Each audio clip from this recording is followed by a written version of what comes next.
आपका मन चाहता तो बहुत कुछ है, पर आपकी बॉडी उस चाहत को बिखेर देती है। इसीलिए आपकी मैनिफेस्टेशन की प्रोसेस रुक जाती है। वेद की कमी की वजह से नहीं, बल्कि आपके अंदर बहुत ज्यादा नॉइज, बहुत ज्यादा शोर की वजह से। और इस शोर की जड़ उस चीज में है जो आप जन्म से कर रहे हैं, पर जिसे होश से, कॉन्शियसनेस से करना कभी सीखा ही नहीं। कभी ऐसा महसूस हुआ है कि आप पूरी जान लगा रहे हैं, पूरी मेहनत कर रहे हैं, पर लाइफ में कुछ बदल ही नहीं रहा। जैसे आप एक ही सर्कल में घूम रहे हैं और सामने एक दीवार है जो टूट ही नहीं रही। आप पॉजिटिव सोचते हैं, अफर्मेशंस करते हैं, पर अंदर ही अंदर एक बेचैनी, एक इम्पेशंस बनी रहती है। एक फीलिंग कि कब होगा, क्यों नहीं हो रहा। अगर आपने इस फीलिंग को, इस स्ट्रगल को कभी भी महसूस किया है, तो मैं चाहता हूं आप अभी कमेंट करें आई फील इट, ताकि ये यूनिवर्स जान जाए कि आप अब इस पैटर्न को तोड़ने के लिए तैयार है।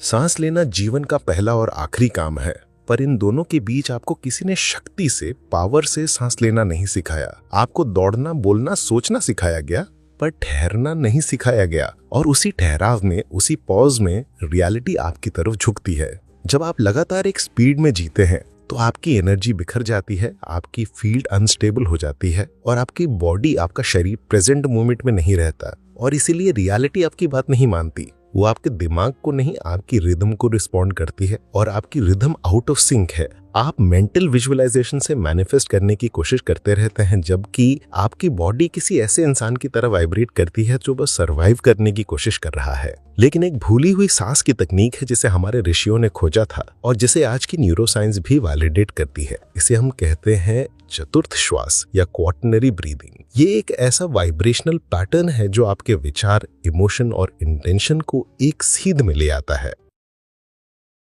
इसके लिए बिलीफ या 1000 बार रेपिटेशंस की जरूरत नहीं है। इसे सिर्फ चाहिए खामोशी और प्रिसिजन। क्योंकि जब आप सही रिदम में सांस लेना सीख जाते हैं तो आपके आसपास की हर चीज, ये पूरा ब्रह्मांड आपको सुनने लगता है। और जब ब्रह्मांड सुनता है तो वो आपकी प्रेजेंस के साथ परफेक्ट सिंक में जवाब भी देता है। ये जो 4-4-4-4 का ब्रीदिंग पैटर्न है, ये आपकी वाइब्रेशन को रीऑर्गेनाइज करने का और उसके साथ रियलिटी आप पर कैसे रिस्पॉन्ड करेगी, इसे इन्फ्लुएंस करने का सबसे डायरेक्ट तरीकों में से एक है। ये सिर्फ आपको शांत नहीं करता, ये आपको रीप्रोग्राम करता है। ये सिर्फ एंजाइटी कम नहीं करता, ये आपके एनर्जी फील्ड को, आपकी ऑरा को रीस्ट्रक्चर करता है, आपके नर्वस सिस्टम को स्टेबलाइज करता है और एक नई वाइब्रेशनल फ्रीक्वेंसी के लिए जगह बनाता है। ऐसा लगता है जैसे इस तरह सांस लेकर आप जीवन को, लाइफ को वो रिदम सिखा रहे हैं जिसे फॉलो करके उसे आपको रिस्पॉन्ड करना है। और सबसे इंप्रेसिव बात यह है कि ये कोड, ये ब्लूप्रिंट अभी इसी वक्त आपकी बॉडी में मौजूद है, पर आपने इसे कभी कॉन्शियसली एक्सेस नहीं किया, क्योंकि किसी ने आपको ज्योमेट्री के साथ, एक स्ट्रक्चर के साथ सांस लेना सिखाया ही नहीं। किसी ने आपको यह नहीं बताया कि दो सांसों के बीच की जो खामोशी है वो आपके मन की किसी भी चीख से ज्यादा पावर रखती है। ज्यादातर लोग अपनी डिजायर्स को मैनिफेस्ट करने की कोशिश तब करते हैं जब उनकी फील्ड डिसऑर्डर में पल्स कर रही होती है, और इसीलिए कुछ भी कंसिस्टेंटली मटेरियलाइज ही नहीं होता। लेकिन जब आप इस पैटर्न को एक्सेस करते हैं तो अंदर से बाहर तक एक गहरा शिफ्ट आता है, आपके ब्रेन वेव्स रीऑर्गेनाइज होते हैं, आपका हार्ट कोहेरेंस में आ जाता है, यानी आपका दिल और दिमाग एक तालमेल में काम करने लगते हैं, आपकी बॉडी खुद से लड़ना बंद कर देती है, आप अर्जेंसी में, जल्दबाजी में वाइब्रेट करना छोड़कर कमांड में वाइब्रेट करना शुरू कर देते हैं। और तब मैनिफेस्टेशन एक कोशिश नहीं, बल्कि एक नेचुरल कॉन्सिक्वेंस, एक स्वाभाविक परिणाम बन जाती है। हमारे प्राचीन ग्रंथों और योग विज्ञान में सांस को एक वाइब्रेशनल स्कोर माना गया है। प्राणायाम का विज्ञान इसी पर आधारित है कि जिसने अपनी सांसों की रिदम को मास्टर कर लिया, उसने अपनी रियलिटी को मास्टर कर लिया। आज साइंस भी वही साबित कर रही है जो हमारे योगी और ऋषि मुनि हमेशा से जानते थे। जिस तरह से आप सांस लेते हैं वही तय करता है कि आप किस तरह की एनर्जी फील्ड, किस तरह की ऑरा एमिट करते हैं। और जो फील्ड आप एमिट करते हैं वही सब कुछ तय करता है आप क्या अट्रैक्ट करेंगे, क्या रिपेल करेंगे और आपके जीवन में क्या बना रहेगा। अच्छी खबर यह है कि इस फील्ड को ट्रेन किया जा सकता है, और इसकी शुरुआत के लिए आपको किसी फेथ या कॉम्प्लेक्स टेक्निक्स की जरूरत नहीं है। इसे सिर्फ चाहिए आपकी प्रेजेंस और 16 सेकंड्स का अटेंशन। क्योंकि 4 सेकंड्स किसी के लिए सिर्फ एक पॉज हो सकता है, पर जो जानते हैं कि वो क्या कर रहे हैं, उनके लिए ये 4 सेकंड्स एक नई रियलिटी की शुरुआत है। हमारे देश के प्राचीन मंदिरों और आश्रमों में ऐसी कक्ष होते थे जहां कोई बाहरी ध्वनि प्रवेश नहीं कर सकती थी। उनके अंदर साधक बोलते नहीं थे, वे सांस लेते थे, और सांस का हर साइकिल एक ज्योमेट्रिक इन्वोकेशन, एक शक्तिशाली मंत्र की तरह माना जाता था। हमारे शास्त्रों के रक्षकों ने सिखाया कि यह ब्रह्मांड शब्दों से नहीं बल्कि रिदम से चलता है, और जिसने विजिबल और इनविजिबल यानी दिखने वाली और ना दिखने वाली दुनिया के बीच की छिपी हुई रिदम को समझ लिया, उसे वो शक्ति मिल जाती है जिसे फोर्स नहीं किया जा सकता, मैनिफेस्टेशन। वहां कोई प्रार्थना नहीं थी, कोई वादे नहीं थे, बस एक शरीर था जो एनर्जेटिक प्रिसिशन की अवस्था में था। हर युग के ज्ञानी, चाहे वो भगवान कृष्ण हो या पतंजलि, उन्होंने टाइम, रिदम, पोलैरिटी जैसे अदृश्य नियमों को हमारी चेतना में उतारा, पर उनमें एक ऐसा रहस्य था जिसे केवल सच्चे साधक ही समझ सकते थे। सबसे पावरफुल ध्वनि वो है जो साइलेंस में, खामोशी में पैदा होती है, और वो खामोशी किसी चीज की कमी नहीं बल्कि एक सांस और दूसरी सांस के बीच की कंप्लीट प्रेजेंस थी। सांस को बायोलॉजी की तरह नहीं देखा जाता था, इसे एक रिचुअल, एक अनुष्ठान माना जाता था। अपनी अंदरूनी फ्रीक्वेंसीज को बदलने और उसके जरिए रियलिटी को अपनी तरफ मोड़ने का एक एल्केमिकल इंस्ट्रूमेंट। ये जो चतुर्थ चक्र है, 4 phases, 4 portals, ये क्रिएशन के 4 स्तंभों को रिप्रेजेंट करता था: शरीर, मन, भावना और आत्मा। सांस का हर फेज इनमें से एक के साथ ट्यून इन करता था। अंदर सांस खींचना, एक्सेस करने के लिए; सांस को रोकना, इंटीग्रेट करने के लिए; सांस को छोड़ना, रिलीज करने के लिए; और फिर से रुकना, रीऑर्डर करने के लिए। ये ज्ञान कभी खोया नहीं, बस इस पर पर्दा डाल दिया गया। इसे सिंबल्स में, कहानियों में और रिचुअल्स में इनकोड कर दिया गया ताकि ये समय के साथ सरवाइव कर सके। पर ये आज भी पल्सेट कर रहा है। आज भी इस टेक्नोलॉजिकल स्पीड के बीच आपकी बॉडी में वही एंशिएंट कोड मौजूद है। फर्क सिर्फ इतना है कि अब आप इसे सिर्फ फेथ से नहीं बल्कि अवेयरनेस से, अपनी जागरूकता से एक्सेस कर सकते हैं। आज साइंस भी उस चीज तक पहुंच रही है जिसे हमारे पूर्वज खामोशी में प्रैक्टिस करते थे। हार्ट मैथ इंस्टीट्यूट की रिसर्च दिखाती है कि जब आप क्वार्टरनरी ब्रीदिंग की तरह रिदमिक और कॉन्शियस पैटर्न्स में सांस लेते हैं तो एक फिनोमिनन होता है जिसे कार्डियक कोहेरेंस कहते हैं। इस स्टेट में आपका दिल, दिमाग और नर्वस सिस्टम एक दूसरे के साथ सिंक में आ जाते हैं। आपके दिल की इलेक्ट्रोमैग्नेटिक फील्ड, जो ह्यूमन बॉडी में सबसे पावरफुल होती है, वो स्टेबल हो जाती है और कोहेरेंट फ्रीक्वेंसीज एमिट करना शुरू कर देती है। ये फ्रीक्वेंसी सीधे तौर पे आपके इमोशंस, आपके थॉट्स और यहाँ तक कि आपकी बॉडी एनवायरनमेंट पे कैसे रिस्पॉन्ड करेगी, इसे इन्फ्लुएंस करती हैं।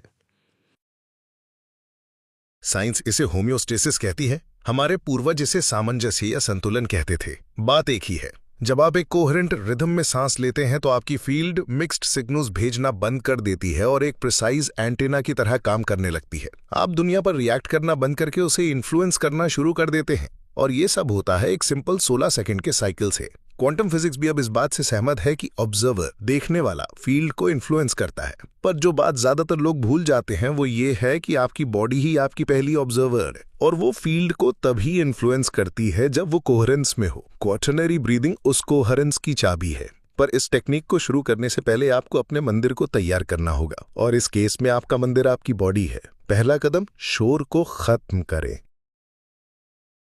किसी भी प्रैक्टिस से पहले अपने सेंसरी फील्ड को क्लियर करें। एक्सटर्नल स्टिम्युलाई, तेज रोशनी, नोटिफिकेशंस, गाने बंद कर दें। आप जैसे एक्सेस करने वाले हैं वो डिस्ट्रैक्शन से नहीं, रेसोनेंस से अंदर आता है। एक न्यूट्रल स्पेस चुनें। दूसरा कदम, ट्रांसमीटर की पोस्चर में आए। अपनी रीढ़ की हड्डी को सीधा रखें, ठोडी जमीन के पैरेलल हो और हाथ आपके पेट के निचले हिस्से पर हो। आपकी बॉडी इस प्रोसेस में पैसिव नहीं है, वो चैनल है। तीसरा कदम, बिना शब्दों के अपना इंटेंशन सेट करें। वाक्यों को विजुलाइज न करें। सांस लेने से पहले इच्छाओं को न दोहराए, बस महसूस करें कि आप क्या चाहते हैं, एक वाइब्रेशन के रूप में। स्टेबिलिटी की फ्रीक्वेंसी कैसी महसूस होगी? फ्रीडम की, अबंडेंस की। उस फीलिंग को अपने शरीर में एक फील्ड की तरह मौजूद रहने दें, एक विचार की तरह नहीं। जब आपकी बॉडी पहले से ही वो वाइब्रेट कर रही है जो वो एमिट करना चाहती है, तो सांसों से बस गाइड करती है। अब जब बॉडी तैयार है तो क्वार्टरनरी ब्रीदिंग को एक्टिवेट करने का समय है। पहला साइकिल, 4 सेकंड के लिए सांस अंदर ले, नाक से धीरे धीरे हवा अंदर खींचें। फोर्स मत करो, बस उसे रिसीव करो। जैसे ही हवा अंदर जाती है, महसूस करें कि आप फ्रीक्वेंसी को बुला रहे हैं। ये सर्वाइवल का ऑक्सीजन नहीं है, ये एक्सेस की सांस है। दूसरा साइकिल, 4 सेकंड के लिए रुकें। हवा को अंदर रोक कर रखें। ये सबसे पावरफुल मोमेंट है। यहां आप समय को थाम लेते हैं, शरीर रुक जाता है, मन शांत हो जाता है, फील्ड स्टेबलाइज हो जाती है। इसी दबाव वाली खामोशी में मैनिफेस्टेशन की पल्स बननी शुरू होती है। तीसरा साइकिल, 4 सेकंड के लिए सांस छोड़ें। धीरे धीरे अपने मुंह से हवा को बाहर निकालें, लेकिन राहत की तरह नहीं, एक प्रोग्राम्ड रिलीज की तरह। इस पल में आप सिर्फ हवा बाहर नहीं निकाल रहे, आप यूनिवर्स को इन्फॉर्म कर रहे हैं कि अब आपको क्या सर्व नहीं करता। हर कॉन्ट्रैक्शन, हर कमी की फीलिंग, हर अर्जेंसी वो इस सांस के साथ बाहर चली जाती है। चौथा साइकिल, 4 सेकंड का नया पॉज। अब खालीपन। घबराए नहीं, यहीं पर फील्ड खुद को रीडिफाइन करती है। ये अंतिम पॉज वो जगह है जहां बॉडी सीखती है कि खालीपन को भरने के लिए जल्दबाजी नहीं करनी है। ये अबंडेंस की ट्रेनिंग है। इस साइकिल को दोहराएं। आप सिर्फ सांस नहीं ले रहे हैं, आप अपनी फील्ड में कोड्स लिख रहे हैं। अब जब कोड एक्टिवेट हो गया है, तो सबसे आम गलती इसे एक आइसोलेटेड प्रैक्टिस समझना है। इस ब्रीदिंग पैटर्न को अपने रोजमर्रा के जीवन में लाएं। एक इंपॉर्टेंट कॉन्वर्सेशन से पहले, कोई डिसीजन लेने से पहले या किसी हैवी एनवायरनमेंट में एंटर करने से पहले इस 4-4-4-4 ब्रीदिंग का इस्तेमाल करें। जब फील्ड पहले रीऑर्गेनाइज हो जाती है, तो रियलिटी बिना किसी रेजिस्टेंस के रिस्पॉन्ड करती है। और बिना किसी एक्सपेक्टेशन के प्रैक्टिस करें। कुछ महसूस होने का इंतजार ना करें। मिस्टिकल सेंसेशंस या बाहरी साइंस ना ढूंढे। असली ट्रांसफॉर्मेशन तब होता है जब बॉडी कंसिस्टेंट एमिशन की स्टेट में आ जाती है। आप एक नया इलेक्ट्रोमैग्नेटिक पैटर्न ट्रेन कर रहे हैं, और उसके लिए साइलेंट रेपिटेशन की जरूरत होती है, तमाशे की नहीं। आपको बड़े बड़े रिचुअल्स या घंटों के मेडिटेशन की जरूरत नहीं है। आपको सिर्फ एक प्रेजेंट बॉडी, एक क्लियर फील्ड और एक सेक्रेड रिदम चाहिए।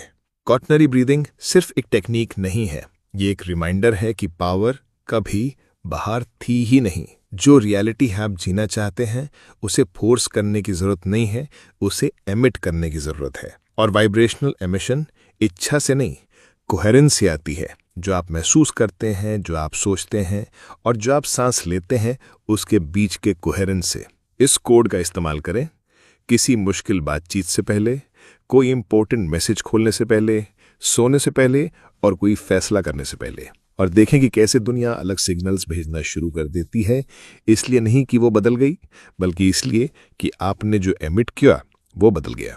जैसा कि एक ज्ञानी ने कहा है, जो दूसरों को कंट्रोल करता है वो स्ट्रांग है, पर जो खुद को कंट्रोल करता है वो पावरफुल है।